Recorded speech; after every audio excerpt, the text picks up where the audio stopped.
안녕하세요. 해피 뉴 이어 유신영 원장입니다. 오늘은 최근에 오신 환자 한 분의 사례를 소개하면서 이야기를 시작해 보려고 합니다. 이분께서는 저희 병원으로 오시기 3개월 전에 귀에서 고름이 나와서 대학병원을 방문하셨고 몇 가지 검사를 받은 후에 교수님께서 환자분은 특별한 치료를 하지 않아도 되니 그냥 집에서 푹 쉬면 나을 것입니다 라고 치료 없이 상담만 받으셨고요. 이후에 같은 증상으로 한 달 전에 두 번째로 방문하셔서 다시 상담만 받고 오셨다가 며칠 전에 다시 가셔서 같은 교수님께 진료를 받았는데 세 번째 진료에서는 항생제를 포함한 약물 처방을 받았다고 하셨습니다. 당연히 환자 입장에서는 의아해할 수밖에 없는 상황이라 왜 지난번에는 아무런 치료를 받지 않았었는데 이번에는 왜 약 처방을 하시느냐 이렇게 여쭤봤더니 간단하게 이번에는 약을 드셔야 됩니다 라는 말만 하셨다고 합니다. 그 이후에 저희 병원에 내원하셨습니다. 저희 병원에 내원하신 이유는 귀에서 물이 나오는 것 때문이라기보다는 교수님의 처방이 납득이 되지 않아서 그 치료 과정에 대한 그 불만족이 저희 병원에 내원하신 가장 큰 동기가 된다고 봐도 될 것 같습니다. 저는 환자분이 가지고 오신 의무 기록을 살펴봤습니다. 여기서 잠깐 말씀드리고 싶은 것은 환자분들께서 치료받던 병원에서 다른 병원으로 오실 때에 받았던 기록을 가지고 오시는 것은 매우 중요한 것이라는 것을 말씀드리고 싶습니다. 왜냐하면 저희가 물론 그 환자분의 그 병력을 청취하는 것이 기본이고 상당히 중요한 일이긴 하지만 환자분의 관점이라는 것이 있기 때문에 저희가 환자분을 치료하시던 그 의사분이 어떠한 생각을 가지시고 또 그런 말씀과 처치를 하셨는지에 대한 의사분의 생각을 사실 환자분의 말씀만으로는 정확하게 알 수가 없는 경우들이 있습니다. 그렇지만 저희가 그 치료 원칙이라는 것이 있기 때문에 당시에 환자분의 검사 기록 등을 보면 그 의사분의 말씀을 직접 듣지 않아도 이러한 생각을 가지고 환자분께 치료적인 접근을 이렇게 하셨구나 하는 것들을 충분히 추측할 수 있기 때문에 과거 기록을 가지고 오실 것을 당부드립니다.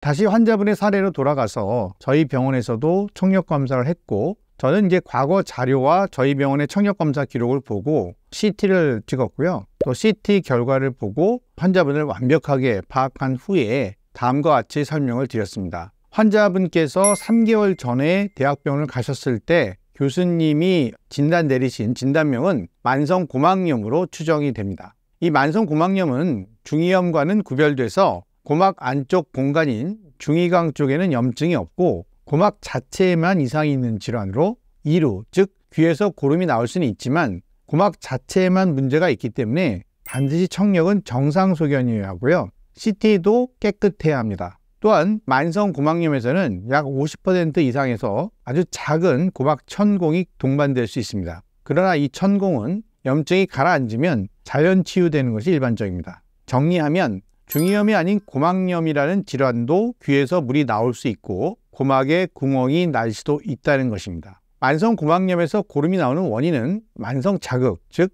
그 외이도에 자주 면봉을 사용하는 등의 그 만성자극, 그리고 술이나 또 피로감 이런 것들에 의해서 고름이 나오는 것으로 알려져 있습니다. 따라서 이 환자분은 3개월 전에는 교수님께서 고막염이니 환자분께서 귀에 손을 대지 않고 좀 잘 쉬면 좋아질 것이라는 말씀만 하셨던 것으로 추정됩니다.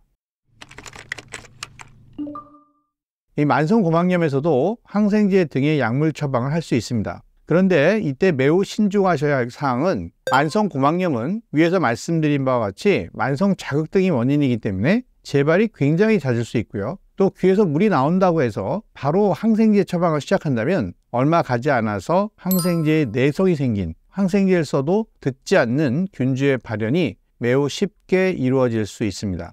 저는 교수님께서 처음에는 이러한 것들을 경계하신 것이라 생각합니다. 잦은 항생제 사용으로 나중에 항생제에 듣지 않는 균이 고막염을 일으킨다면 고막 자체를 완전히 녹여버려서 고막이 없어지게 되는 그러한 결과도 가져올 수 있을 것을 우려하셔서 항생제 처방을 미루신 것이 합리적인 추측 같습니다. 그런데 저희 병원에 오시기 며칠 전에 세 번째로 대학에 방문하셨을 때 항생제를 처방하신 이유는 저희 병원에서 청력검사로 그 해답이 밝혀졌는데요. 그것은 이분께서는 유감스럽게도 만성고막염을 넘어서서 중이에도 염증이 발견된 것이죠. 즉 중이염이 발생한 것입니다. 저희는 그것을 이제 청력검사상 청력이 떨어진 소견을 통해서 추측할 수 있었고 따라서 환자분께 양해를 구하고 다시 CT를 찍어서 대학병원에서 찍은 CT와 비교 분석을 해보니 예상대로 중이와 유양등 일부에 염증이 퍼진 것을 알 수 있었습니다.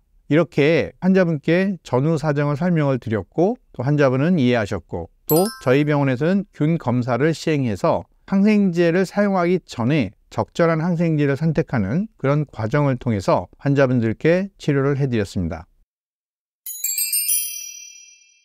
이 사례를 통해서 저희가 알 수 있었던 것은 귀에서 물이 나온다고 해서 아무런 진단 없이 무조건 귀에서 물이 나오게 하지 않으려는 목적으로 항생제를 사용하는 것은 경계해야 할 치료법이라고 할 수 있겠습니다. 환자분들은 당장 불편한데 아무런 처치를 해주지 않으니까 불만족할 수는 있겠지만 교수님의 깊은 뜻은 이 환자분의 적절한 치료 방법이 원인을 피하고 항생제의 내성균주 발현을 억제하는 것이 보다 더 환자분을 위한 길이라고 생각을 하셨기 때문에 아무런 처방을 하지 않으셨다는 점을 영상을 보시는 시청자분들도 이해를 해 주셨으면 좋겠습니다. 물론 치료진의 설명 부족은 항상 아쉬움으로 남습니다. 의사와 환자는 때로는 좀 부딪힐 수 있습니다. 누가 맞고 틀리고를 떠나 이 환자분은 환자분의 입장, 또 의사는 의사의 입장만을 고집하는 것 같아서 안타까울 때가 있습니다. 그렇지만 여기서 가장 중요한 것은 자신들의 생각을 앞세우는 것이 아니라 어떠한 방법으로 이 치료 원칙에 부합하는 치료를 하는가를 곰곰이 냉정하게 생각해 보야만 하고, 그러기 위해서는 검사를 통한 객관적인 근거에 기초한 치료 원칙들을 따라야 한다는 것을 강조드리고 싶습니다. 이 방송을 통해서 환자분과 치료진이 좀 더 나은 소통을 할 수 있게 되기를 바라면서 영상을 마치도록 하겠습니다. 감사합니다.